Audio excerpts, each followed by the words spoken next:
Auburn and Oklahoma for tonight. We start with Auburn. We told you about Heron. How about D'Angelo Purifoy? Now, he's listed as a freshman. He was enrolled in school last year down the Plains, but was not academically cleared. So age-wise, he's a little bit older. But Purifoy is an explosive scorer and athlete. Kadeem Latin, far right, is the only man left standing from that Final Four team last year, with Jordan Woodard out tonight. For Auburn, a team that until adding Austin, they didn't really have any sort of interior girth. Latin needs to have that great energy he showed at times last year on the defensive end. Ball is up. Auburn controls. Tempo, please. Up tempo. I don't think Auburn, especially as young as they are, they like to get up and down. And Oklahoma, I'd say if there's a coach who's always let his fellas play, and you can kind of count on it no matter where he's been. Lon Kruger's been that guy, and he continues to evolve as an excellent offensive coach. Heron splits the defense, shot up, blocked. Getting a hand on it was Richard Odoms. Bruce Pearl in his third year. Obviously great success at Tennessee, Wisconsin, Milwaukee. And everybody hopes he has the same impact on Auburn. Won a Division II national championship at Southern Indiana as well. Corner three with the shot clock running down. And it's blocked nicely by Jordan Shepard. That can only be topped by Lon Kruger's incredible storied success throughout his life. 5 different schools to the NCAA tournament, and each one of those schools actually has won a tournament game. He and Tubby Smith, the only 2 coaches, take 5 different teams to a tournament. And that's Kadeem Latin on a nice dump down. It's a really young floor right now for both Auburn and Oklahoma. It really reminds me, I called the tournament game, let's say 3 seasons ago for Oklahoma. Very good offensive team that occasionally loses track of their man defensively. And then 3 years ago, that was Buddy Hield, and Ryan Spangler, and Isaiah Cousins. Yeah, they were only sophomores at the time. Lost to North Dakota State. Game they had well in hand. Isaiah Cousins with a terrible foul about 30 feet from the basket. Started to give away a lead, under a minute and a half to go. Nice rebound there by Christian Doolittle, one of the freshmen in the lineup for Lon Kruger, and a foul inside on the rebounds. That may have been D'Angelo Purifoy. My point is only in that Lon Kruger is not trying to build a Kentucky-type program. He doesn't believe he can do that. But he thinks he can be competitive this year in the ever-competitive Big 12, but that this is going to be a team that, as these young guys matriculate, once they get to be juniors and seniors, they can get back to that Final Four caliber team they were last year. Shepard, and it's a turnover for Oklahoma. Well, it's been a while since Auburn has started 4 freshmen. I don't think they've ever started a 17-year-old freshman with 3 other freshmen on the floor, but they've got that with Austin Wiley in there at the center spot. Austin Wiley is 6'11", 255, setting a screen down there, and they looked for him in the low blocks. Good defense. This is Shepard, steps through, and Latin retrieves. Maybe a little overpassing right now for the Sooners. Shepard played marvelously in a great game against Memphis. He had 18 points and played 37 minutes. James feeds Doolittle. Latin stripped to the ball. That's Heron.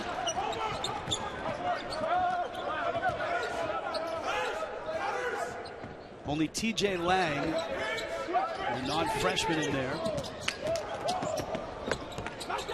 Corner kick, it's Harper.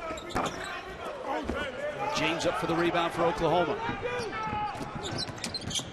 Sooners lost that ball game to Memphis, lost it in overtime, 99-94, thrilling game. They've led every game except the Abilene Christian game at the half. They had a 13-point lead and that one get away. Yep. Good defense. And here comes Auburn trying to push tempo. Harper in traffic. And he's hit and fouled. All right, let me show you what Austin Wiley missed early on in practice. This is called cutters. It's a form of the flex. Here's Austin Wiley. It's going to be a simple cut, and he's supposed to shape up and post up. And D'Angelo Purifoy is like, look, big fella, this play is for you. Now, it wasn't a particularly good pass, But that's what happens when a 17-year-old unpacks his bag and you throw him into the game. He doesn't know the little things. In AAU basketball, you just stand there down there, put your hand up, and you get the ball. Now, some fans are probably asking, well, why has he just unpacked his bag, and why has he just started to play now? It's a very unique circumstance. Right, he advanced early. We've seen other players do this, but usually it's at the start of the year. And now look, it took a little extra time. They thought they could get him in for the Boston College game, but he wasn't cleared by the NCAA clearinghouse and then by the school. And I mean, this is 3 o'clock on the 13th. They're like, you're good to go. Get out there and start playing basketball. And then he's into the Mercer game. Now, he's played at a high level, international, representing USA basketball and all of that. But he was not allowed to practice with the team, but he worked out on his own, and he's come in very, very good shape. He does sit down for the first time in this one. Low-scoring affair so far. Oklahoma and Auburn. James around the screen. This is Odoms. Latin trying to post up down low. Shepard. Lost it. And the left hand by Odoms won't go. Another shot blocked in tight. LaRon Smith, the graduate senior. LaRon Smith, you mentioned the transfer from Bethune-Cookman, 5th year. He is the definition of pogo stick, just a quick jumper. Well, you probably could have called a foul on any of those plays. Instead, I think it's going to be on Purifoy with the bump. It is D'Angelo Purifoy. Oklahoma fans know Christian James, of course, broke his leg his senior year in high school. OU maintained their commitment to him. A little bit thick-legged, but a very, very talented shooter scorer who continues to develop. And by the way, the second personal already on Purifoy, and that's a big foul just 3.5 minutes into this ball game. Now it does bring in, it's the birthday of basketball. It's also the birthday of TJ Dunans, who of course hit that shot, and he's almost old enough to have played for James Naismith. TJ Dunans, a junior college transfer. 24 years old. Happy birthday.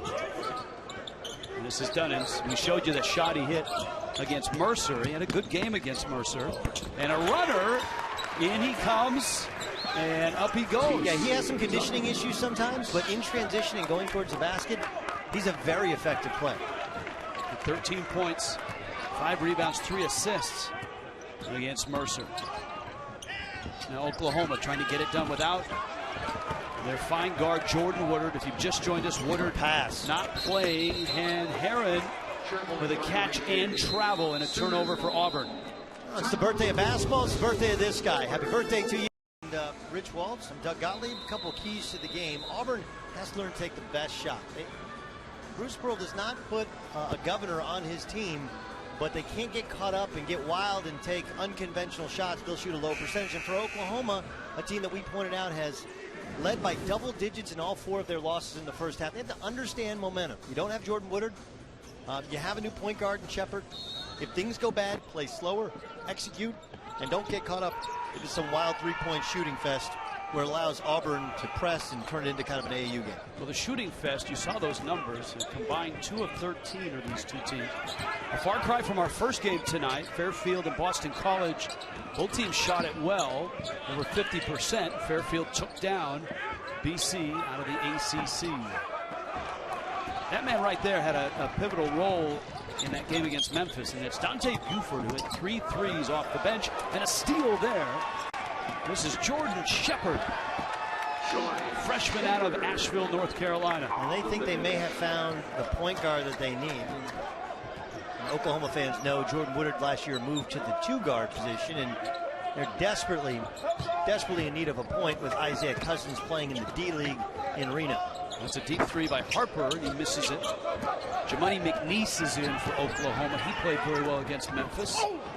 And sloppy drive. Cameron McGusty lost it. Dunans walked. I don't know that this is what James Naismith had in mind. No, he might be rolling over in that grave, but look, Shepard has played terrific basketball. Really, you look at when Oklahoma struggled against Memphis. I mentioned that game you called with Jim Spinarco. It was when he was out of the game. When he's in the game, they've been much more solid. And you look at the Big 12 point guards this year, it's going to be a monumental challenge. Oklahoma hasn't had great point guard play. Neither has Texas. You look at where they are record-wise. Buford misses his first 2 threes here tonight. Jordan Woodard, what a tremendous career he's had for OU. Sophomore season, really struggled with his jump shot. Last year they moved him to the 2, and he just exploded offensively. Tremendous leader. He's also very quiet. Like, he's not, his mentality, his emotion is not one of a barking leader. And with a young team, he kind of needs that. And that's the importance of finding a point guard, a viable one. Yeah, being point guard is more than just dribbling the ball up the floor. Dunans gets a high ball screen and launches. Wow. That missed badly. Oklahoma has numbers as a result. And a wing 3, Shepard missed it. Neither team shooting well right now. Ball out of bounds. But Oklahoma's getting better shots. They're not going in, but Shepard's 3, he was on balance. A beautiful pass by Odoms. And he just didn't make it. The Dunnan shot, like, he's not a good shooter. It's not going to go in. Or a very low percentage of times it's going to go in. 125 years ago today, basketball was born here in the state of Connecticut at a YMC training center. Dr. James Naismith said, I got 2 peach baskets and a soccer ball for that first game. Back before there was a cone of verticality. Been waiting to use that one this year. They would not have needed the ladder much to get that ball out of the peach basket so far in this game. McNeese angry that he didn't get the ball in the lower blocks. Let's see if Odoms can get it to him. He was very good in the low blocks against Memphis. And a long 3 from Darian Strong-Moore, who's in to run the point right now for Oklahoma. Auburn is 1 of 8. Oklahoma 2 of 13, and a corner 3 finally, Mustafa Heron. But that's all set up by TJ Dunans, who's not a great shooter, but is, when he's going downhill, when he's going towards the basket, very effective player, and he set up Heron for that wide open corner jump shot. Strongmore has it picked, and it's Heron to the rim, and he finishes. Went to Sacred Heart High School up the road in Waterbury, Connecticut. Mustafa Heron is a scoring machine. I wouldn't say there's one thing he does well. He's not a great shooter, he's not a great post-up player, but he can score at 3 levels, 3-point line, mid-range, in the post. He does them all particularly well. Odoms kicks it. Buford's. And Oklahoma's shooting woes continue. 2 of 14 right now. Catch and finish, but no bucket. The whistle came before the shot. So actually a very athletic move by McLemore. This is what happens with Mustafa Heron. Bad spacing for Oklahoma. Not the smart pass, but because he got the 3 on the previous possession, he ends up being a little bit more active defensively and getting the lane. We had a chance to visit with Bruce Pearl today. Such a really ball of energy, effervescent yes. Distributor of basketball lore and knowledge. Very upbeat about the recruiting class that he has. Austin Wiley obviously is the first to get here, maybe a little ahead of schedule, but he signed a great class. Couple more top 50 players are coming. A very talented freshman group on the floor tonight. He started 4 freshmen, a 7-0 run. Auburn up 6. Latin, not a great low post player, but a good look there and a shot block. McLemore rips it away. McLemore getting more minutes because a couple of his teammates had been suspended, so McLemore earned his way into more rotation minutes. And those 2 players are eligible to play tonight, Horace Spencer and Bryce Brown, though they have lost their starting positions. And a nifty step through by Rashard Odoms. Stop and go from Ronnie Johnson. Heron. A lot of friends and family here to watch him. Oklahoma with the ball down 4. Shepard. Dunans off of Shepard's leg. It's an Auburn ball. SEC Big 12. Oklahoma and Auburn early. would also say, boy, Oklahoma has gotten off to a slow start. All right, there are the numbers tonight, 4 of 12, 3 of 16, but I want to step back and explore this Gottlieb number. Is that like the basketball equivalent of the Mendoza line? Yes. Yes. When I was at Oklahoma State, we played the Bedlam game, of course, against OU. They had the Gottlieb brickometer. And every time I missed a shot, they would move the needle. And there was my junior year, we lost down there. We were 2-1, but the brickometer got extensive use. I think somewhere in Norman, in a closet, that brickometer still survives. Wiley's back in the ball game, calling for the ball in the low blocks. Kick out for a deep three, and Dunans has been the best offense for Auburn so far tonight. And you have to credit Bruce Pearl for going to Ronnie Johnson, TJ Dunans. Johnson, a fifth-year senior transfer from Houston and Purdue. And TJ Dunans, 24 years old. Lang as well, an older player. So he started with 4 freshmen, but the vets have come through and played better basketball. Matt Freeman in for Oklahoma. James kicks Odoms. This is Freeman. What a boost it would be if Freeman gets loose. The redshirt freshman, a Kiwi out of New Zealand. Yeah, came in, joined the team about mid-season last year. They really like what he eventually will bring to the table. Nice shot by Dunans is off.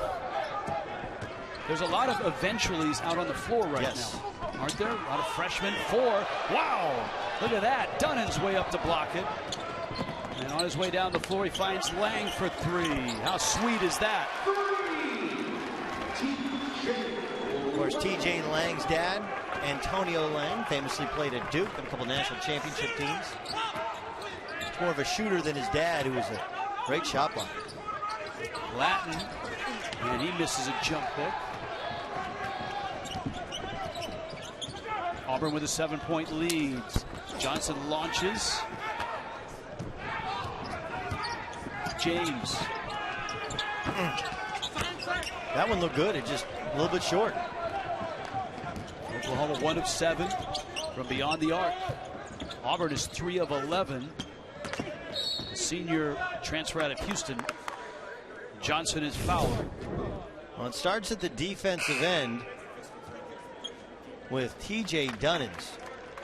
And a great block shot, and then he drives in, kicks it out to TJ Lang. And that's Lang's job. He may be 6'8", 6'9", but he's a 3-point shooter.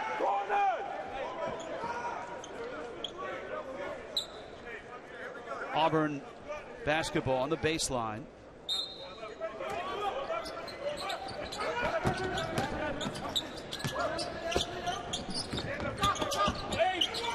And an off-balance runner there from Heron. And here comes Oklahoma.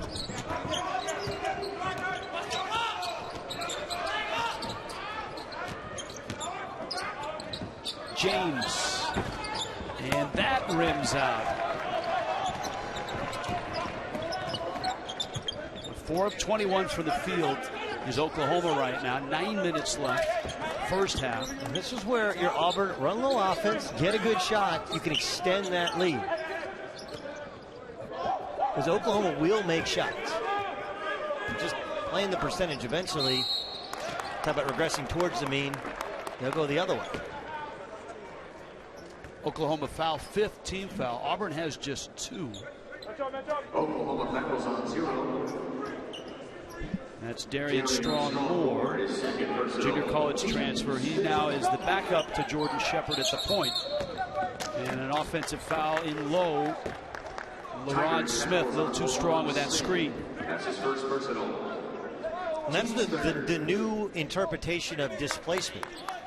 Whereas you go back last year, previous years in college basketball, you posted up, you could bump your guy off his space and get in there and either catch the basketball or create a lane for your opponent. If you move the defense by posting up, it's technically supposed to be called a foul. I don't like the interpretation, but that's what they're calling.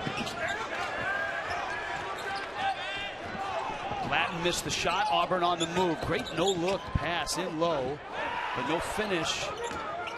Devin Waddle getting really good minutes for Auburn. And Oklahoma gets the basketball back. It's been a miserable night so far for the Sooners. who are 4 of 22 from the field, 1 of 7 from distance. Again, without Jordan Woodard, high groin strain. Lon Kruger erring on the side of caution. Conference plays around the corner. You got the Christmas break. Why not give him tonight off and hope that he's ready to go for Baylor? Right, and they're flying back to Oklahoma City later on tonight. Is a miscommunication leads to another Oklahoma turnover. Their 5th so far. You're understanding why Strong Moore has struggled to maintain minutes, to maintain his spot as a starting point guard. Auburn starting 4 freshmen. Lon Kruger has a lot of freshmen in his rotation. Christian Doolittle and Jordan Shepard getting the start. Some more freshmen coming off the bench as well. And another foul in tight. Yeah, well, TJ Lang is trying to, Oklahoma's switching all their screens. And so TJ Lang's trying to screen his own man. I think they missed the first call, but that's a foul on TJ Lang. You can't move like that. You can't stick out the chicken wing either. But one of the things you can do when team switches, you just screen your own man, and it's still effective. Ball kicked loose. Dunans. Oh, a nice job to avoid the block. He had Doolittle in orbit above him and kind of went under for the layup. And Auburn's biggest lead is 9 points now.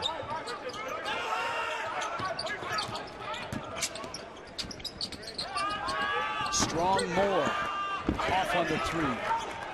And the rebound to Anthony McLemore. Harper in transition.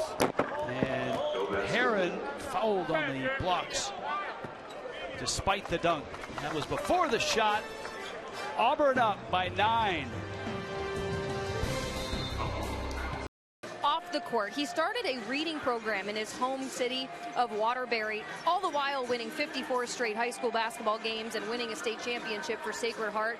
He also has started a gun violence awareness program in Alabama. He says he learns his help for the world from his father, Brian Heron, who played at Central Connecticut. So I think there's a little basketball skill and a little helpfulness in both of them. Yeah, and you know, Jamie, it's a great trip for him because a game here at the Mohegan Sun, and then in a couple days, a chance to take on UConn. Yeah, but the XL Center, that's actually an afternoon game, a 2 o'clock in the afternoon game. So there's a little bit of NCAA tournament to it. Not that Auburn is definitely an NCAA tournament team, but a little bit of that feel where you play the late game.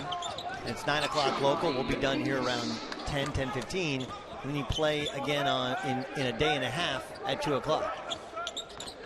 Oklahoma getting a bucket from Jamoni McNeese.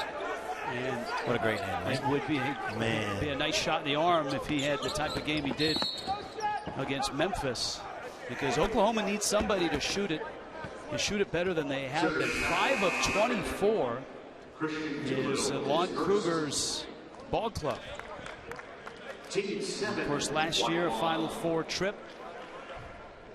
Buddy Hield, Naismith, Wooden Award. What an incredible career he had. And the great thing that Buddy brought to Oklahoma, not just the Buddy love, the idea of a great smile, but was a work ethic. He made himself into the best shooter in college basketball. First one is good. Covering everything from the field through fantasy, Topps puts a fresh spin on your morning countdown to kickoff. Join our team of experts on a special day and time, Saturday morning, 10 Eastern. Other pregame show, the 24-hour home of CBS Sports. At the Mohegan Sun, there's a lot to do. You've got a basketball arena, you've got casinos. Do you know Boomer and Carton actually have a bar up here at the Mohegan Sun? I'm aware. Carton has made me aware. Craig Carton. It's a radio show you can see on CBS Sports Network, #1 sports radio show in New York City. Did he comp you, though? He has not comped. That's just so wrong on many levels. And there is McNeese coming off that great game against Memphis. 2 buckets to really settle Oklahoma down here.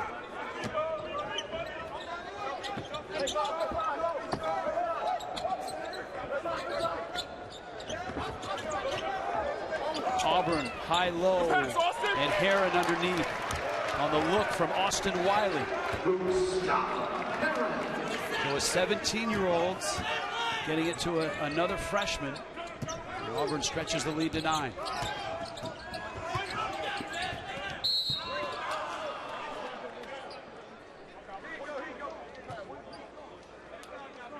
Be interesting to see once they get into SEC play how SEC opponents handle Austin Wiley at 17. Well, it's also going to be interesting to see how sore Austin Wiley is.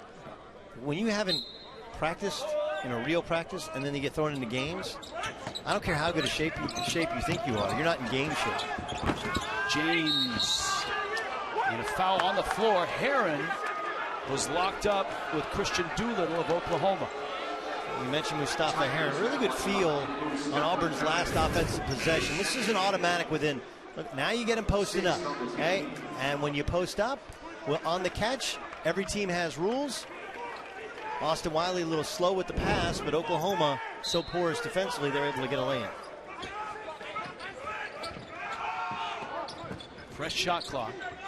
Remember, Wiley in the win over Mercer was not only 15 minutes, but he was in crunch time, and he hit a key basket in the last minute of the game. McNeese again on the entry, working against the 17-year-old. And his jump hook never drew iron. No reset shot clock. It's at 10. Shepard creates space and misses his shot. Auburn can stretch it to double digits. Wiley on the floor, off the glass.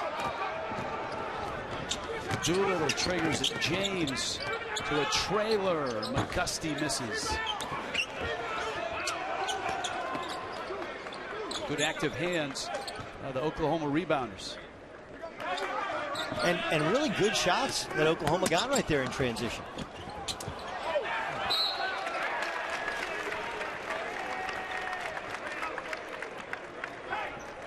Auburn gets it back. Oklahoma turnover.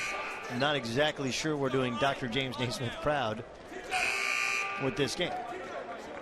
No, but Lon Kruger did take his team to the Hall of Fame on this trip. He said it was, the kids enjoyed the history, but they really enjoyed the interactive games. Yeah, of course. It's an incredible place. I mean, a really, really spectacular building. And good job by McNeese to body Wiley out on that lob. And it does speak to one of the things Lon Kruger is about, which is more than just basketball. The history of the game. He is just such a warm and engaging personality. He has completely changed the feel and momentum of Oklahoma basketball, not just wins and losses, but within the community. McNeese misses. The lids are on the peach baskets here in Connecticut.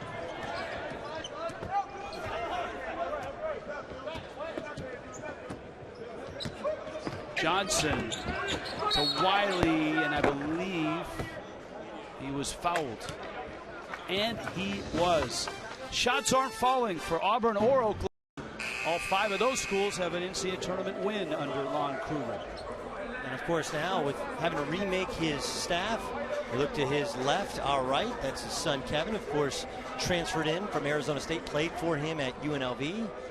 I said, Coach, how's your new staff? He said, all good but one, a little suspect, but I know the mother. She's a good lady, so I think we'll keep him. Well, he said it was different than coaching his son. The one year he got to coach his son.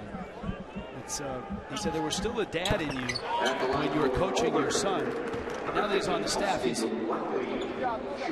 just Kevin. Of course, his daughter and son-in-law have moved to Norman as well. They have established a home. Obviously, like that, Captain Obvious. Vegas was still home. He still owns a home in Vegas. But Vegas was still kind of home early on when he moved there, and his family was kind of scattered. Now you get your son, your daughter, your grandbaby there. Like, Norman is home. For a guy who has been a basketball vagabond, it feels like the final stop. But a vagabond that has had success and helped build programs along the way. He's not a guy that goes someplace and then bails. He always seems to leave a place better than when he showed up. Oh, that's a difficult shot. Cameron McGusty, the freshman from Keene, Texas. By way of Sunrise Prep in Kansas. It's Buddy Hield's stomping ground. Dunans, crossover, galloping in, and he missed the runner.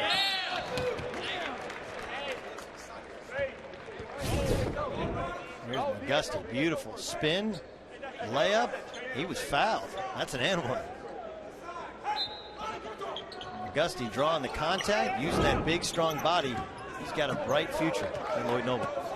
Auburn's lead is 9, approaching the 3-minute mark in a half where neither team has really shot it well. 22% Oklahoma from the field, 35% Auburn. Now, Oklahoma, one of those sneaky great basketball tradition programs. You know? Oh, that was not in the game plan.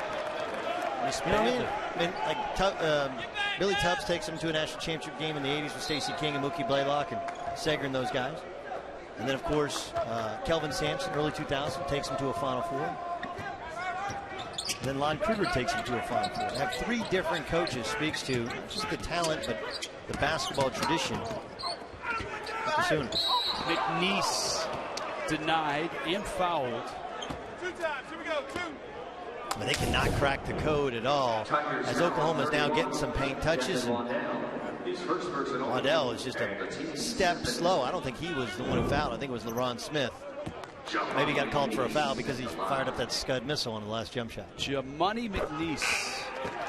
Brent Stover, Wally Zerbiak, John Rothstein. It is AT&T at the half, and it's coming up. Busy night in college basketball. First half highlights.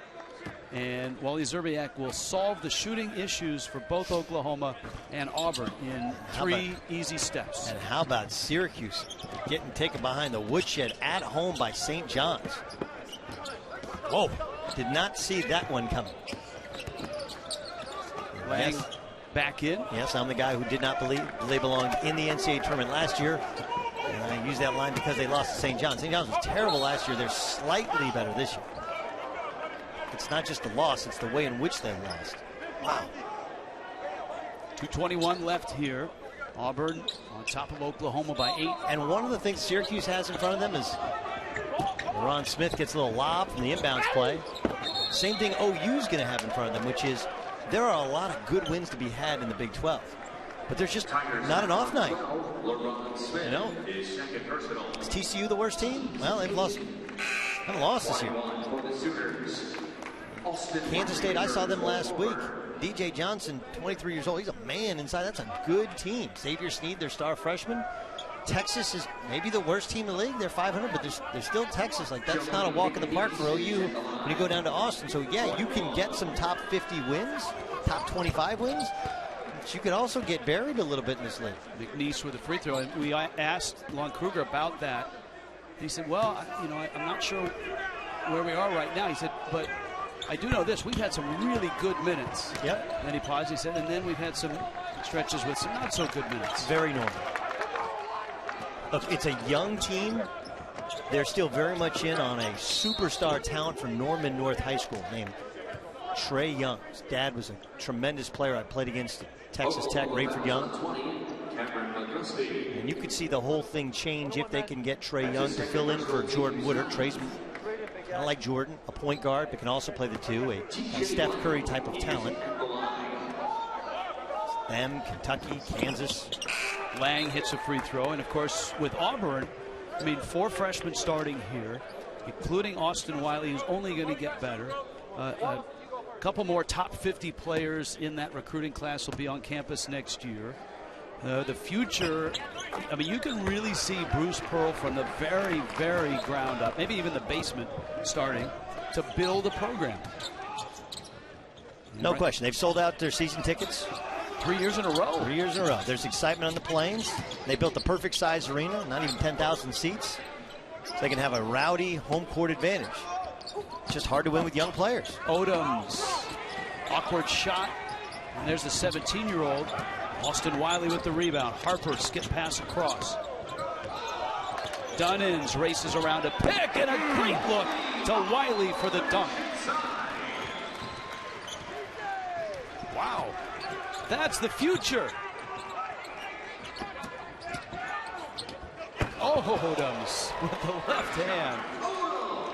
The seas just parted and Odoms happy to race down the lane. Austin Wiley just got a dunk. I would get him a post touch. Young player reacts well to the dunk. Now he starts feeling good about himself. Look for him on this roll. There's the pick. There's the roll. Wiley calling for the ball. Harper got the 3. Jared Auburn double-digit lead. He's a good shooter, but a very good big opportunity shooter. MVP of the Beach Jam a couple years ago. Jared Harper, talented point guard who can lead a team but also can knock in a bucket or two. Buford drives, kicks it. Oklahoma holds the possession. You know, in my day, when I'd get a dunk, I'd play much better. Okay, maybe that wasn't true, but boy, Austin Wiley and then back the other way. Ooh, Shard Odoms. What a finish. Lefties. Oklahoma's going to take that timeout with 39 seconds left. He's tremendous. Now remember, he comes from the Dr. Tom Davis coaching tree. Was a manager when he was a student at Boston College, where Dr. Tom was the coach. He hooked up at Iowa then. There's a block. TJ Lang got a piece. And you look at that SEC and the money that's been spent on bringing in big-name coaches. The players will soon follow. Auburn fouls on 31. Rick Barnes in Tennessee. Avery Johnson in Alabama. Ray Martin's done an outstanding job. It's taken time. They've done an outstanding job at South Carolina.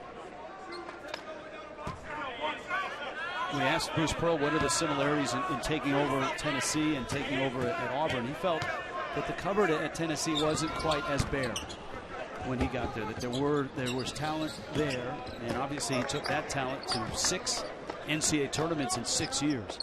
Here from the ground up, but great support, he said, from the administration, great support from the fans. You talked about the sellouts, and it's a fabulous group of freshmen, not only here but another class coming. Final seconds, first half. You see the shot clock, 4-second differential. Dunans got it. Picking up where he left off against Mercer. Got to get it up. Shepard weaves his way. It's a legal screen. And McNeese screening. Jared Harper goes down hard. There's 3 seconds left. That's a really hard play from Jimani McNeese. He sticks out his leg. And outstanding call on the play. Timeout. 3 seconds left. You got the ball. Run the Mercer play. Three-quarter court. What do you got? Run the Mercer play. You want to get the ball to Jared Harper with his momentum going, or TJ Dunans with their momentum going towards the basket. Plenty of time with 2.9 seconds to go. They get it to Harper. Crossover. McLemore. Too much time. Will not count. Look good. But a little. That's brought to you by Visit Myrtle Beach. Jamie Erdahl down on the floor. Jamie? Well, Rich, when I asked Coach, you're shooting 23% from the field, 11% from beyond the arc. At some point, you just think you're going to buy a basket and get one in there. He said, we're rushed. We need more patience on offense. They're missing Jordan Woodard, but you can't use that as an excuse. You need to buy into your offense, take your time, get deeper into the shot clock. Defensively, too many breakdowns in transition. He said they got to lock that up to make up on this deficit.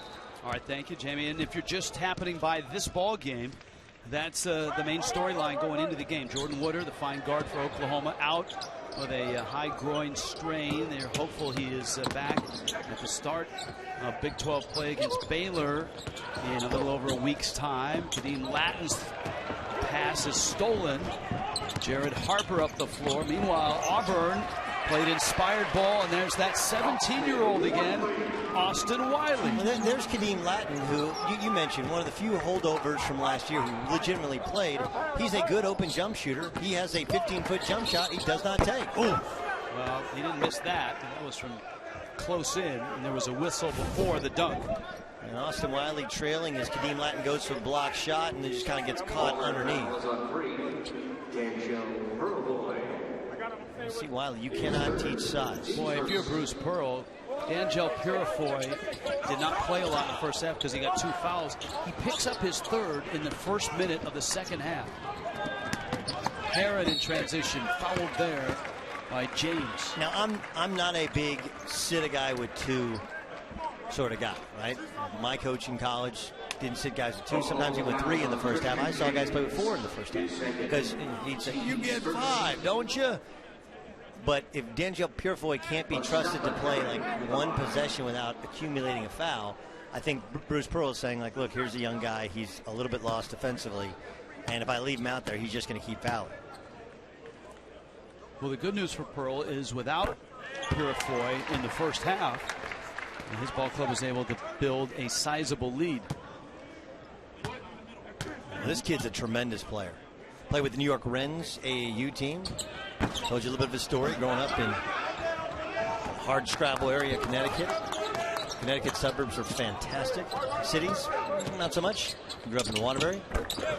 Shepard rises and hits from just inside the arc. And Shepard was going to James Madison. There's some similarities there to Frank Mason. It's a backdoor pass from Denzel Purifoy. That's Mustafa Heron's. If you go, you got to go. Bruce Pearlson. Shepard was going to James Madison. His coaching change made at James Madison. He became available. Oklahoma needed another guard. Look at how he's played so far up until tonight. He's earned a point guard position. And a nice backdoor cut. And Shepard, a good bounce pass for Christian James. And Oklahoma showing signs of life coming out here in the second half.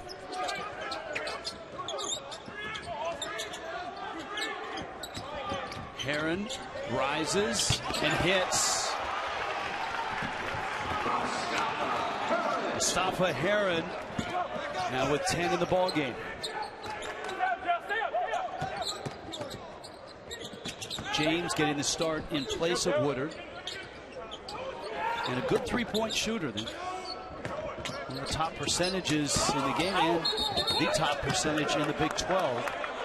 A rebounding foul on Auburn. Now here's how Oklahoma got their last dunk. Keep an eye on TJ Lang, excuse me. Freeze right there, boys.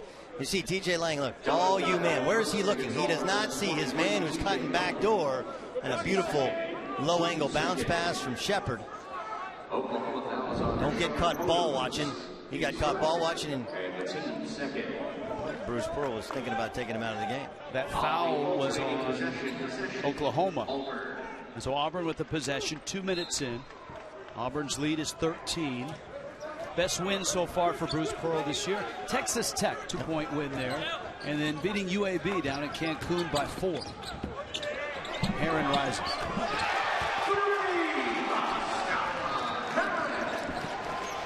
Mustafa Heron stretches the lead.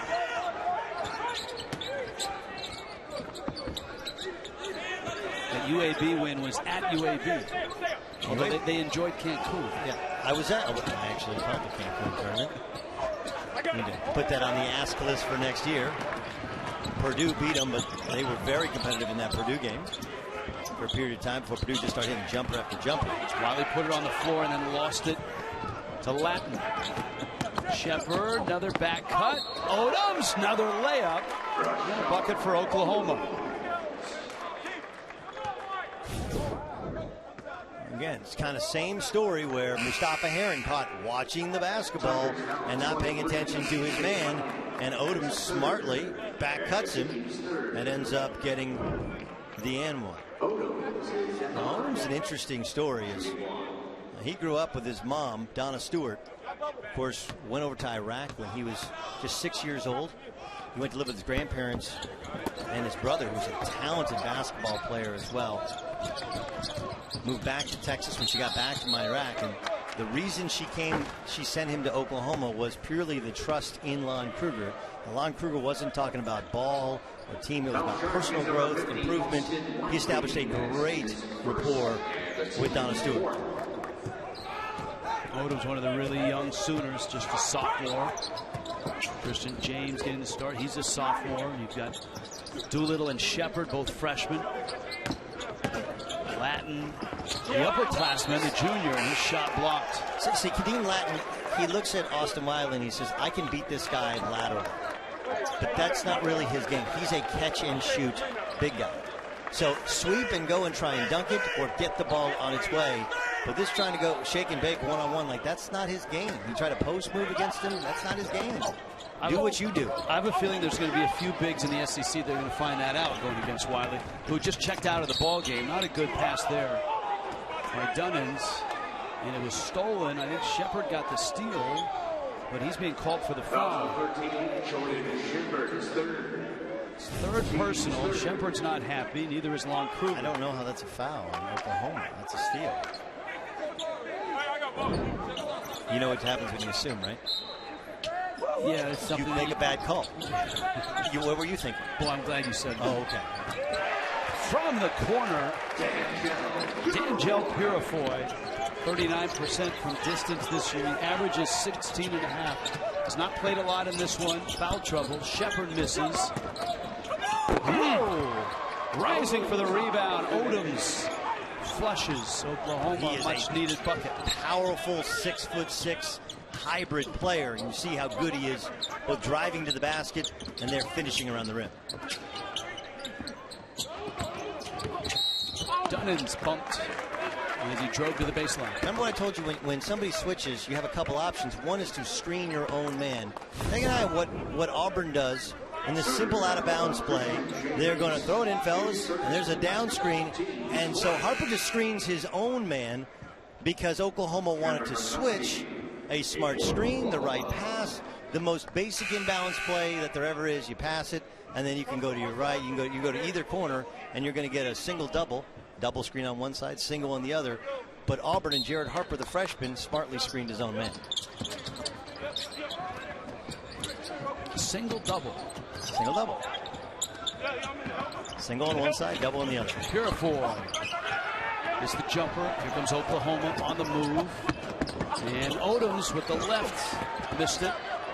And hustled by Purifoy for the rebound. Dunans skips the pass. And Harper throws it. Purifoy runs it down. No over and back. It was deflected. No look. Purifoy. A lot of fancy passes, but no shot. And Oklahoma down 15. That's sent down by Latin. Now, Rashard Odoms has really energized them offensively. That's a charge. TJ Dunans with the foul. Oklahoma, though, still down 13. Got to get a stop, got to get a bucket. And when you're not hitting jump shots, you might as well drive that to Sidney Johnson's camp, learn the fundamentals of basketball with his buddies Reed and Rowan. Came in from Portland, and they were awarded with a big victory today, earlier, as Fairfield took down Boston College. 89-83. Tyler Nelson, Curtis Cobb, 20 points each for Fairfield. It's a nice win over an ACC program. Here, we've got SEC and Big 12. A preview of the Sugar Bowl as well. That's right. These guys have not played in a while on the basketball floor, though. Amazingly enough, you would think two major programs would bump into each other somehow. I mean, they're dominating the boards. They just can't make a shot. Oklahoma, 13 of 49 from the field and 1 of 10 from beyond the arc. McGusty, big jump stop, and he lost the ball. Auburn on the move. Purifoy gets it back. Dunans. And on a reach, I believe it was before the shot. Now, it helps that they're up 13. Okay, it helps. And it helps that D'Angelo Purifoy was around the program last year. But for a young team, it's very easy. You're up 13 to everybody just start rocking and firing. And there was 4 passes in transition there to create that shot, and now foul for TJ Dunans. Dunans, his birthday today. And he bailed Bruce Pearl and the Tigers out with that great shot to beat Mercer. The shot was great. The reaction for Pearl on the sideline was priceless, too. He really had the body English going because that shot came right in front of him. Now Oklahoma trying to go to work, down 13. Fouls are 5 apiece. 26% from the field is Oklahoma shooting right now. Auburn shooting at 43%. McNeese. Sweeping hook and an offside rebound by D'Angelo Purifoy. Auburn last year 5-13 in the SEC, 11-20 overall. Auburn was 15-20 in Pearl's first year. Purifoy catch, got it up off the glass and it rims out. Last year was kind of a mess for Bruce Pearl in his second year. Some injuries, some defections. And you just, as he pointed out, it's very difficult when there's not a base of good players to come in, and on the fly take a JUCO here, take a transfer there, and fix things. And then you get younger players. It's hard to win with young players. I like the way in our earlier game Jim Christian put it, because he was doing similar work at Boston College. It's like starting an expansion team in college, and it's obviously tough to do that anywhere, but in the ACC for Boston College and in the SEC for Auburn, that's equally tough. Well, it's a little easier for Auburn. Yeah, let's see, TJ Dunans, I think it'll be fine. It's a little easier for Auburn because you can take JUCOs, you can't take them at Boston College. Right. They have great fan support with the opening of the new arena, which Boston College has just not had. And frankly, the SEC has been a bit down, so that's why the results. But there are a lot of similarities, and it's appropriate that you related the two. I mean, Auburn in 99, we lost to Auburn. They were a 1 seed. Doc Robinson and they had Scott Pullman lit us up in the second round game. That's Mamadou Njai. That is not a good sign there at the end of the Auburn bench. But Auburn has had some good, I mean, Boston College has had some good years. Let's see what happens. I think this is just a knee to the thigh would be my guess. There's the knee, there's the thigh. Or as Forrest Gump said, in the buttocks, sir. Well, Dunans is down. And that hurts. That is one of the most painful spots. Remember, they play in a day and a half. Against Connecticut, they stay in the state. The little Max is downtown. We'll stake tomorrow night. They've been in the Northeast already this year. There's a tip. Ball was up on the cylinder. This is only an 8-point game. Like, as poorly as they've shot the basketball, Oklahoma very much in it. Heron, and he walked. I think Mustafa Heron tipped it in, and I actually don't think he walked. But let's see, Mustafa Heron. You make the, yeah. Those are really soft rims. I made shots in warm-ups. So they must be soft. super, very soft. super soft. Bruce Pearl looking up at the scoreboard, and it is an 8-point Auburn lead. Auburn's been in control throughout the night. Oklahoma, a miserable night shooting the basketball. Still 29%. They missed that one. That's a good shot. Much better for Kadeem Latin as he sets the screen. That's the shot they want him to take. Johnson too strong on the pass. And it went right off the fingertips of Mustafa Heron. And you can sense that Bruce Pearl's a little concerned as he smartly puts TJ Dunans back in the game instead of allowing him to stretch out and sit there a long time after getting that knee to the back of the thigh. And now Oklahoma searching for offense without Jordan Woodard tonight. James, who got the start in his place, misses there. But a rebound for Oklahoma. The Sooners do not have a double-figure score right now. Rashard Odoms is their best, and that's a difficult acrobatic shot by Christian James.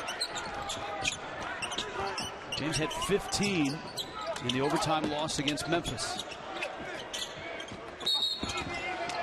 Latin may have been holding Wiley. Oklahoma's just kind of hanging around out there. At the Naismith Hall of Fame, different players, teams are enshrined, one of which is that 65-66 UTEP or Texas Western basketball team that went on to beat Kentucky. David Latin was on that team, and that is his grandson, Kadeem Latin. Now, the team itself was inducted into the Hall of Fame in 2007, and to put this into perspective, Kadeem Latin, as you can see there, 6'9", 212. His grandfather at his playing time, 6'6", 225. So I guess you could say they're related. I'm trying to get to that size if I keep eating that cake. Well, you don't want the nickname that his grandfather had, Big Daddy. And obviously, not only great stories in basketball history, a very important story in our nation's history. Can I bring it around? Texas Western. Go ahead. Who do you play for? Who's that? Big Daddy Latin. At Texas Western. Out of bounds, and Oklahoma's going to get the ball. Who do you play for? Legendary coach, Don Haskins. Right. Where Don Haskins play? And Haskins played. Now you got me on that one. How about Kansas? Oklahoma A&M. Oklahoma A&M, which became Oklahoma State. Oh, there we go. And the other guy who played Oklahoma A&M, Oklahoma State, was Eddie Sutton, who's once again a nominee for the Naismith Memorial Hall of Fame. It's time he gets in. That's a nifty move there. And the backup point guard, Darian Strong-Moore, and Oklahoma's run 13-0 now, and they've drawn within 4. Johnson. You got to make that shot if you're going to take it. Wiley, the 17-year-old, rips down a rebound, gets to the free throw line. This is kind of classic. This is actually more D-League basketball. Right? Well, first, here's that high ball screen, which Auburn has struggled a little bit to defend. You see Wiley, this is the challenge for him. Big 17-year-old, can you move laterally? Can you guard a ball screen? Kind of all it is defensively. But little D-League basketball is Ronnie Johnson saw Jared Harper about to check in for him.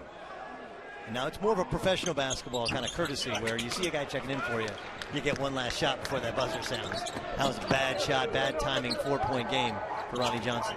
And Oklahoma with the ball and a chance to cut even closer now. Freeman launches and missed it. Purefoy with a big rebound. A smart matchup by Lon Kruger. Freeman, who's a shooter, a perimeter player, and that's going to be a very, very tough cover for Austin Wiley in only his second game as a collegiate player.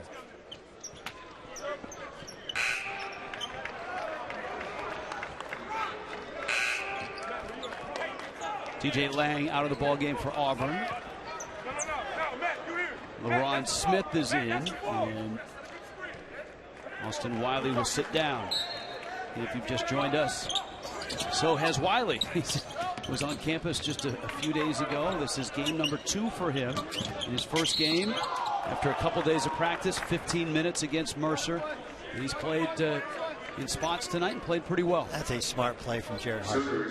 Jared Harper had an outstanding high school career just outside of Atlanta. Watch, he just drives kind of into the legs. Just kind of purposefully runs into Kadeem Latin. And I don't think Kadeem Latin did anything wrong. Like, I tipped the ball away. What am I supposed to do? He's running into me. But Jared Harper, of course, won the Peach Jam 2 years ago. That's the most prestigious AAU event in the country, Nike-sponsored event in Augusta, Georgia. And it's heady plays like that. He flops a little bit, sells the calls, jumps into guys' legs, but don't let his size fool you. That guy's got a huge heart, and he knows how to make winning plays. And for a team that could not score, to drive into the defender's leg, also pick up a foul, and then make 2 free throws when you can't score, really smart play. So the lead 6. There's a lot of basketball left here tonight. 10.5 minutes. An uneven shooting night, and that's putting it kindly for Oklahoma. So all of a sudden, they bounce back in. Freeman step back and hits the 3. If there's one guy that could ignite from distance, it's that guy. Remember, Lon Kruger coached in the NBA. He understands matchup. He has changed his style substantially over the years. The stuff they run is not as intricate, but he does try and find matchups, and Freeman is a shooting forward. Oh, banging home. The sideline 3 is D'Angelo Purifoy. Back to 6.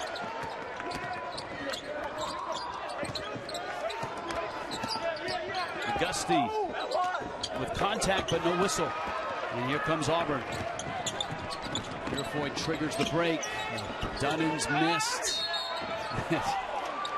Smith with the rebound. He climbed up over Freeman, and it's a foul on LaRon Smith. Well, we mentioned how smart it is to bring in a jump shooting 5-man like Matt Freeman. And then the answer, the drive, the draw, the kick by Jared Harper to D'Angelo Purifoy. Brother-in-law ball. You score, I score. Freeman and Purifoy guarding each other, or standing next to each other but not really guarding each other. Now Freeman to the line. As we mentioned, he's a Kiwi. The most famous Kiwi in basketball calls Oklahoma City home. The monstrous Steven Adams. Right. And those two have developed a relationship. They work on some social programs as well. Steven Adams is awesome. What a fantastic personality and an unbelievable player. Well, there's your score, and who thought Oklahoma, shooting at times under 20% throughout that first half, would be this close? Well, they played well defensively. They rebounded the ball exceptionally well. It's been offensive rebound after offense. They have 17 offensive boards on it. Purifoy, and that's a charge. And a nice job by Jamuni McNeese. Everybody needs a floater, and here's why. Gotta stay on balance, and McNeese kind of fell sideways. Purifoy's fourth personal foul. Going to bring Dunans back in. That was a little bit of an assumed charge. If you really took contact, you're not going to fall down sideways. But because he was planted, he got that call. Still, Purifoy has to be under control. Let's see if Oklahoma can inch closer. James in traffic, really forced that. Good defense by Mustafa Heron, the freshman.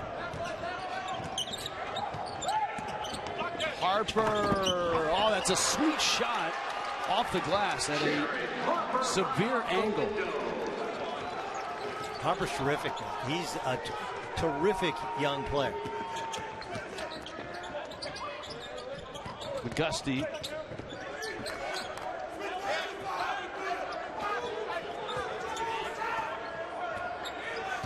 Oklahoma looking for scoring options without Woodard. McNeese battling in the low blocks. I'm going to give you a Christmas present. You ready? I am. Cone of verticality. You asked for it, Yeah. here it is. Mustafa Heron defensively. He guesses right as the spin move comes. Go ahead, fellas, roll the spin move. He guesses right, sticks his hands up, and he has the cone of verticality. He has the right to that area on the floor all the way up into infinity. And beyond. And beyond, yes. Buzz Lightyear will be proud. Now, that's not a, look, that's a term that has, you know, it's not necessarily an original one, but it's a term that really is emphasized this year. Point of emphasis. Point of emphasis, thank you. Dr. Naismith sent that one down long ago. I don't think Dr. Naismith from the cared about point of verticality. No? No. All right. Well, that's one of the new points of Dr. emphasis. Naismith, he couldn't coach. He was under 500. He couldn't officiate either. He's the only coach in the history of Kansas basketball with a below 500 record. Dunans penetrates. Harper launches. Bang! Well, the little man did it inside, and he steps out and hits a big three. And, of course, he's just a freshman. 4 freshmen starting for Auburn tonight. And the rebound. Oh, how about that? Did he walk? Did he get the timeout? He got the timeout. Mustafa Heron. I mean, are you kidding me? I mean, 12 consecutive Big 12 titles, 2 Final Fours, plus native of the Sooner State. We share the same alma mater. Today he was nominated for the 2017 Naismith Memorial Hall of Fame, which of course we celebrate. Bill Self should be in. Should be in. First ballot, although I would prefer, while Eddie Sutton's still with us, that the guy he coached with at Oklahoma State get in before. Held ball off the rebounds. Possession arrow going to Oklahoma. All right. The Peach Jam, we mentioned he was the MVP. This guy loves the big moment. He is diminutive, but that in size only. Basketball IQ is off the charts. For Oklahoma, that's a tough sight. And that's Jordan Woodard, who has not played tonight and will not play. He's their high groin strain. Yeah, he's their Sergeant Holka. He's their big toe. Every team needs a Sergeant Holka. That's right. I know it's a dated reference, but if you're 40 and over, you're nodding your head right now. Google it, kids. You're thinking, man, I might actually have to watch that a little bit later on. McNeese knocked that out of bounds. And Jordan Woodard, a great big shot maker. You go back to in high school when he won a state championship with a buzzer shot. How about the shot he made last week, the end of regulation, down 3 to Memphis. He had 2 men on him. They knew he was shooting a 3 at the buzzer, and he hit it off glass. Jordan Woodard's a stud. That shot blocked. From just outside of Edmond, a town called Arcadia, there's a restaurant there called Pops. Any kind of soda pop you can think of. It's like a diner just off Route 66. Next time you're in Oklahoma, you should go. Get your kicks. Great run. TJ Dunans off the block and opens it up for offense. Turn in the defense, which has been solid all game, into the offense. Boy, TJ Dunans, again, going downhill when not settling for jump shots. The birthday boy, 24 years old, getting a big bucket for the Tigers. It was Anthony McLemore with the block.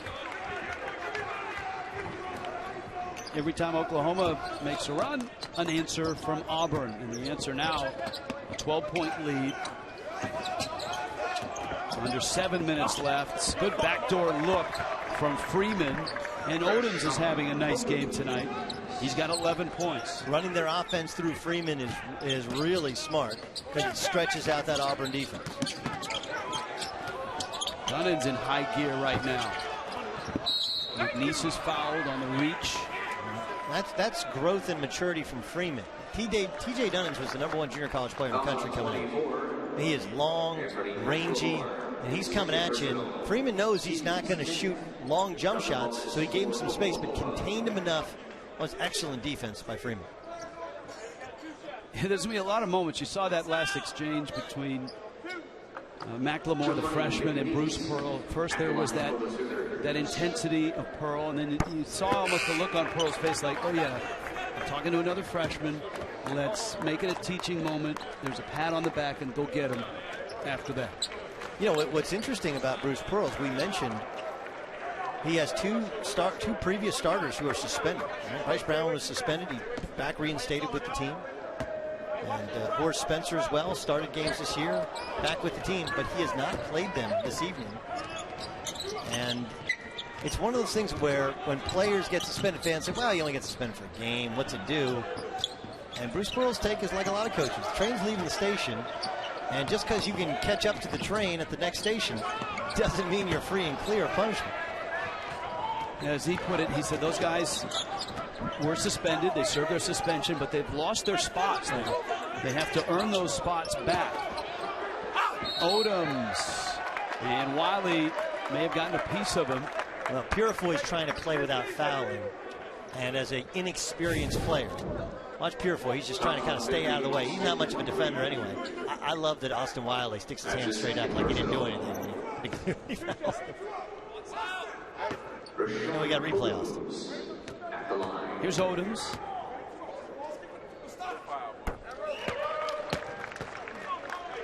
Well, we mentioned Richard. Grew up in both Texas and in Baltimore. Was a football player and basketball player. Followed in his brother Raheem's footsteps. Brother Raheem had his high school number retired. A bit of a mama's boy, but that's not a bad thing. No. The lead is 8. Auburn playing with the lead. Under 6 minutes left. Chance to take down Oklahoma. That shot blocked. That time Harper had it blocked. Here comes Oklahoma. Odoms, Shepard, and a free throw.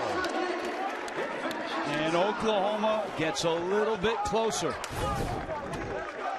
Look at how savvy this play is from Shepard. Jumps in, draws the contact, double clutches, holds it just so, and gets an and one. Potential three-point play the old-fashioned one. Jordan Shepard.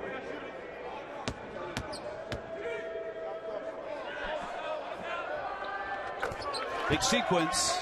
First the defensive stop, and then the three-point play. The run for Oklahoma at 7-0.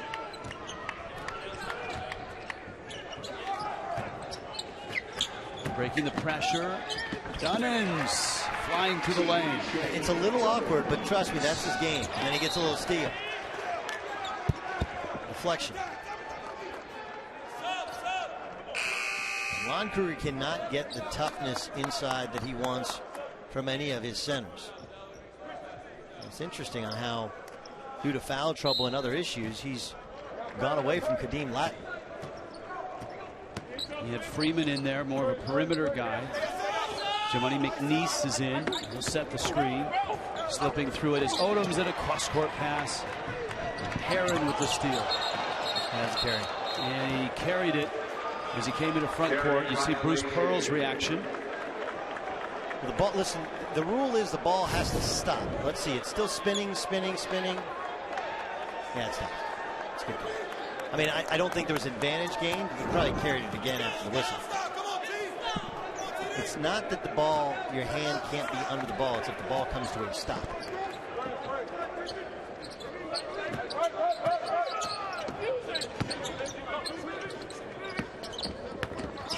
Doolittle's back in, backing in.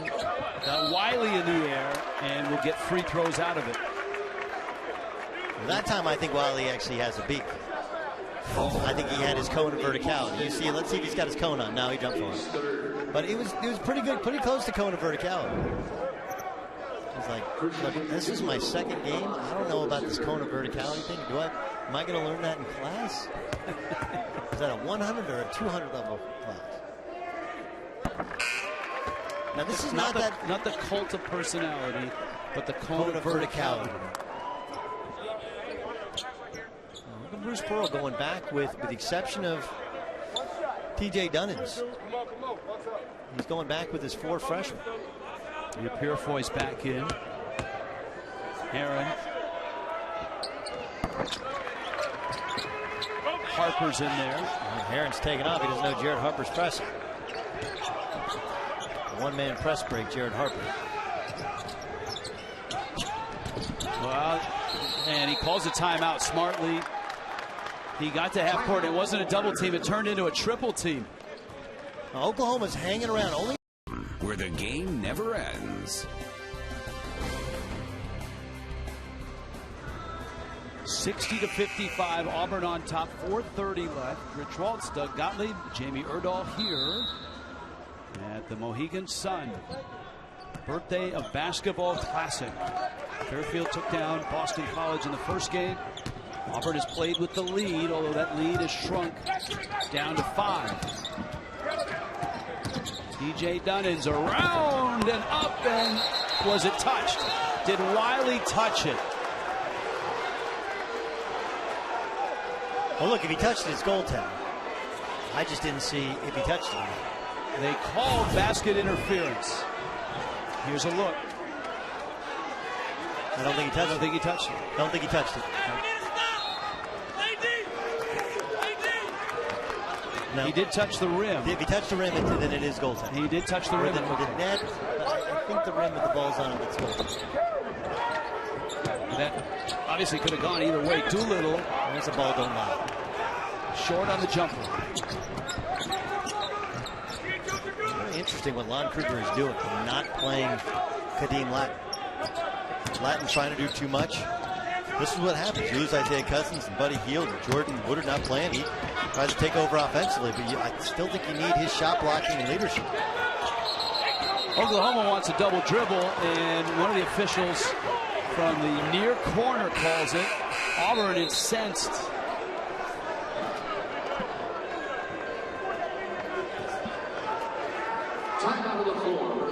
Well, Bruce Pearl didn't like the basket interference call. He sure didn't like that double dribble call. I believe it should not be a timeout. Bruce Pearl is giving Courtney Green. Well, Auburn certainly has a great opportunity here to go to 9-2. Oklahoma 5 down to Bruce Pearl and the Tigers. All right, Jamie Erdahl, former point guard herself, was listening in on the huddle. What'd you hear? Well, if my whiteboard interpretation of Lon Kruger is correct, the reason why we're not seeing Kadeem right now is because he wants all the action, as you see, to go through the top of the point, the top of the key right there. So you don't want that big man low post in. He wants those dribble slashes into the lane. He doesn't want those fouls done, but, you know, he wants that action right into the middle of the lane. I totally understand that, Jamie. I look, Kadeem Latin was trying to do too much. But Jamani McNeese is standing down there at the basket. He's not a face-up shooter. I think it's, in all candor, it's probably a little bit of, yes, he wants the floor spread out, but he also is not happy with Kadeem Latin trying to go one-on-one and get his shot against Austin Wiley, who he doesn't think can guard him. There's a Lon Kruger with a sour face after that last call. Dunans has to run it down. Clock under 8. Dunans rises and missed the 3. Long rebound. Harper! Whoa, Jared Harper. Lightning quick. The rule is when you're a point guard, you're always back. Always. Always. The only exception is if you go, you better get that basketball. Because otherwise it's a layup at the other end, and Jared Harper gathered that ball and got away.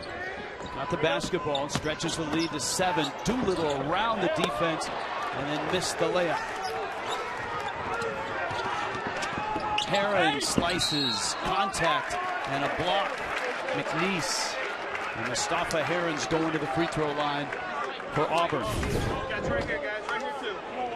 Here's Jared Harper going for it. If he misses, Doolittle's dunking and smacking that backboard. If you go, you got to get it. And Jared Harper smartly gets the ball just after it bounces off the ground. A little trick to it. Right, kind of short hopping. When do pitchers and catchers report to the Marlins? Oh, probably mid-February, third week of February. Very well aware, calling the Marlins games with the little short hop. Short hopped and laid it in. Lead is 8, now it's 9. And Oklahoma running out of time. 2.5 minutes left, down 9. Shepard a clear 3. Got it! High ball screen. And the freshman Jordan, in a long time, trying to conjure points up without Jordan Woodard, with Kadeem Lattin not playing well, and with a lot of freshmen and sophomores out there seeing minutes they've never seen before. Auburn, little full court pressure. Of course, they toss it into a 17-year-old. Bruce Pearl said they just put in their full court press breaker yesterday in 7 or 8 minutes here at Mohegan Sun. Well, Wiley showed up just in time for that. Yeah. What I missed? He didn't miss press break. Approaching 2 minutes left. Shot clock at 10. Harper driving. And McNeese with the body. McNeese has just got to be, he's got to be more aware. Has to be more. It's really hard because his man is doing what's called a sprint up ball screen. So now we're going to see Kadeem Lattin, but that's 5 fouls on Jamani McNeese. And so Kadeem Lattin is back in. Well, when you sprint up there, you have to be under control, knowing Jared Harper, who frankly leads the world in flails and flops in the SEC, is going to drive at you and make you foul him. Where did you rank in the Big Flails and 8 flops? in flails and flops? I was Big 12. I'm old. I'm not that old. Okay. Just because the hairline is receding, don't date me that. Sorry. We played with leather basketball. Not a peach basket. No peach basket. All right. In the Big 12, where did you rank in flails and flops? I was not a flopper. Okay. I was not a flopper. It was before I honestly think the Europeanization of the NBA, the Ginobili's, the throwing back your head like Melo Trimble, and frankly, Marcus Smart, when he played for Oklahoma State, like, that is new to the game. Would you sell a charge? Yeah, you'll sell a charge. Oh, a steal. And Harper, tough to catch him. And he's bumped. Shepard with the foul. He's so good at it. He's so good. Watch how quick his hands are. Again, kind of getting that short hop. You dribble, you do a flop there, he gets the ball, and now watch, jumps in, creates contact.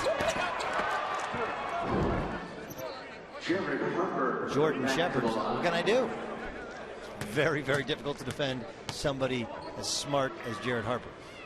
Big night for Harper. 16 tonight. But he misses there.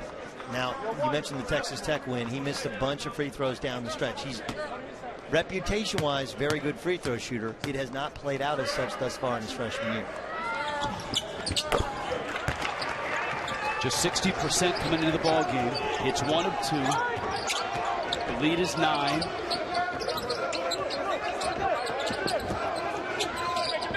Shepard skips it. Rising is Doolittle, and he hits it. It's a 2. Beautiful offense from Oklahoma. You got to ask yourself, where has that been? And now remember, 30 seconds on the shot clock. You don't have to foul. You might get a quick trap here past half court. Look at that. What a pass. It was right. That's the coffin. This is the coffin corner. You got the sideline and the baseline. The sideline, excuse me, and the midcourt line. He jumped up and winged it left-handed. Dunans. Right hand. Loud and proud, and down it goes. Wow. 69-60. And like a giant wave, you could see that one building. And a 3 by Doolittle for Oklahoma. Needed points the most.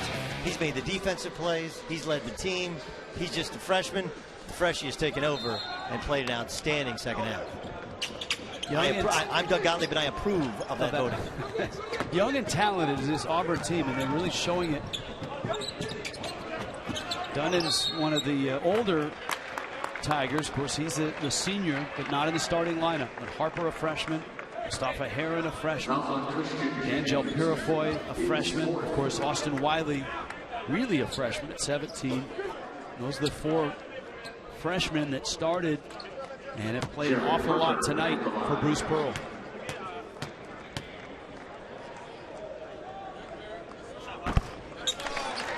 Well, the challenge for Bruce Pearl's bunch, now that they appear pretty close to locking this thing up, is can you parlay this into a win against UConn at the XL Center in a day and a half? That's a monumental challenge. And then you got to go home on the 29th. You got Georgia, one of the more talented teams in the SEC. Latin is fouled, and he'll go to the free throw line. And Ole Miss, you got Georgia, then at Vandy, who's down this year. Ole Miss, tough game, but at home. At Missouri, arguably the worst team in the SEC. Lost again to Illinois tonight. And then you go to Kentucky. Not a murderer's row schedule in the SEC to begin. And not a walk in the park. I mean, the big one is this UConn game. You come up and you can get 2 on a road trip to Connecticut after to Boston College earlier this year. Yeah, and all of a sudden, that would put them at 10-2. And, the argument could easily be made to an NCAA selection if they're able to get to that point down the road. Bruce Pearl, I've talked to him. He doesn't think this is an NCAA tournament team, but you never know. A young team gets confidence, and they have a lot of talent with Purifoy and Mustafa Heron. So at the end of the year, you can sit there and say, hey, look, all that stuff before Austin Wiley, we added a starting center, and he's going to get better. His 8th day with the team. One would think. And it's Harper back at the line, trying to stretch the lead. It's 6 now. Just under 40 seconds left. And you saw Auburn's road. Oklahoma gets real here as Jared Harper gets one to crawl in. You got Baylor at home. Remember, students are out of town. At TCU, who's off to a hot start. At K-State in the Octagon of Doom. And I think the students are just about back. And then you got KU. How about Kansas has beaten Oklahoma 16 of the last 17 times they played? Yikes. And nobody. No Isaiah Cousins. That Big 12. There's and Udoka Azubuike, the center for Kansas, you'll see tomorrow night. You see Kansas, you won't see Azubuike. He's out for the year, broken wrist. James, not a 3, drives, and a foul will stop the clock and get free throws for Oklahoma. So I don't know if there's a great team, although Baylor's resume is great. People in the Big 12, I think, understand their style a little bit better. It's harder. Same thing with West Virginia. But you tell me when there's an easy game in the Big 12. There just isn't, and it's a double round robin. What was it, 7 of 10 teams made the tournament last year? Yep. And, Texas Tech's an older team, not great, but solid. Kansas State, got some age to them, got some youth they can bring off the bench. I think Texas will get better. Oklahoma State is remarkably better under first-year head coach Brad Underwood. Juwan Evans, Jeffrey Carroll having an amazing season. They had a terrific effort against Wichita State. A game that Oklahoma let slip away in the All-College in Oklahoma City. Double digits in the first half. Lost to Wichita. So obviously this is one for OU, where they fought to just hang around and could not make a shot without Jordan Woodard. Oklahoma is going to get it back. They are down 6. There's 30 seconds left. The shot clock is off now. And what's been troubling Oklahoma tonight, 33% shooting from distance, 33% shooting from the field. Well, they have very good sideline quick hitters. Doolittle has hit his last 2 jump shots. Don't be surprised if he gets another one here. Doolittle over to James, rises for 3, well short. Doolittle bounced it off of an Auburn Tiger. I think it was off Heron. And so Oklahoma's still alive. Outstanding effort by Doolittle. Throws it off of Heron. Heron gets stuck. I think they're going to review it, but that's actually good news for Oklahoma.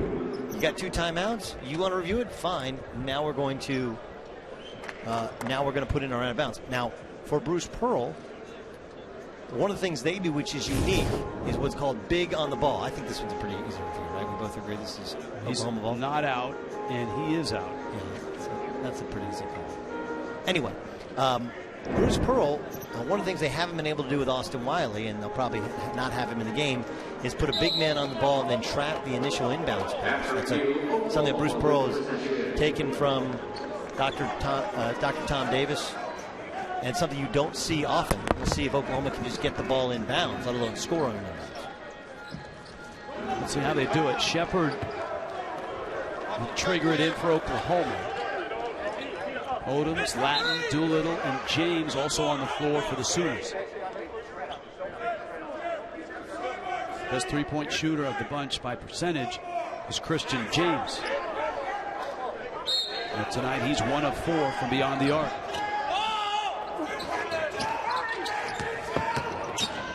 Doolittle in traffic, in trouble.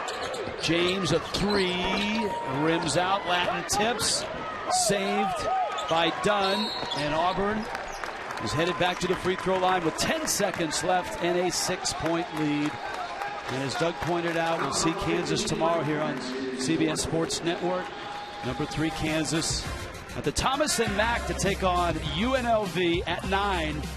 Only on the 24-hour home of CBS Sports. And to start the night, at 7 Eastern, Marshall and number 24, Cincinnati. Yeah. So you got top 25 teams, Cincinnati and Kansas. Cincinnati and Marshall separated by about an hour and a half, I believe. Huntington, West Virginia, not far from Cincinnati. Boy, Jacob Evans is a tremendous talent for Mick Cronin and the Bearcats.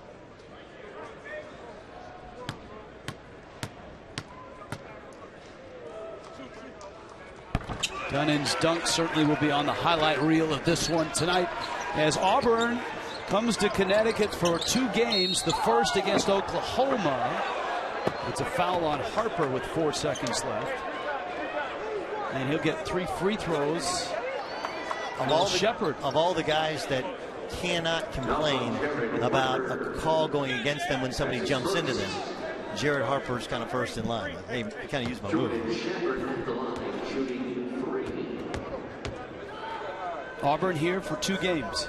This one, and then UConn in less than, 48 hours? Yeah. It's a tough tournament. 2 shots. And I know a fan sitting there going, wait a second, AAU ball, they play a couple hours later. A little bit different, the energy that's expired in a college basketball game. A little more on the defensive side? Yes. Not just that, just locking in mentally, you're playing against better talent. And UConn is starting to play better. And it's a game they desperately need to win. Well, Kruger calls a timeout. All right, there's 4 seconds left here, Doug. It's a 5-point game. I don't know. The birthday of basketball, that's the celebration here, and the birthday of TJ Dunans. He turns 24 on a night he goes for 21. Nickname's TD, and the reason is because they had TJ Lang. And we got to come up with a different nickname. We already have a TJ. So his son is TD3, which is great. Although eventually if they get to TD6 or TD7, that kid's got to play for. Shepard hits the free throw. So Auburn getting ready to inbound. They're going to shuffle in a couple players. You get Harper back in the game. Also TJ Lang back in the game. Let's see, Doug, if they do throw it. See, they're face guarding, so you want to bring everybody up and have somebody go long. Heron, and he is not fouled. And so Auburn comes to Connecticut, and they win this game. They take down Oklahoma of the Big 12. Bruce Pearl and the Tigers are off.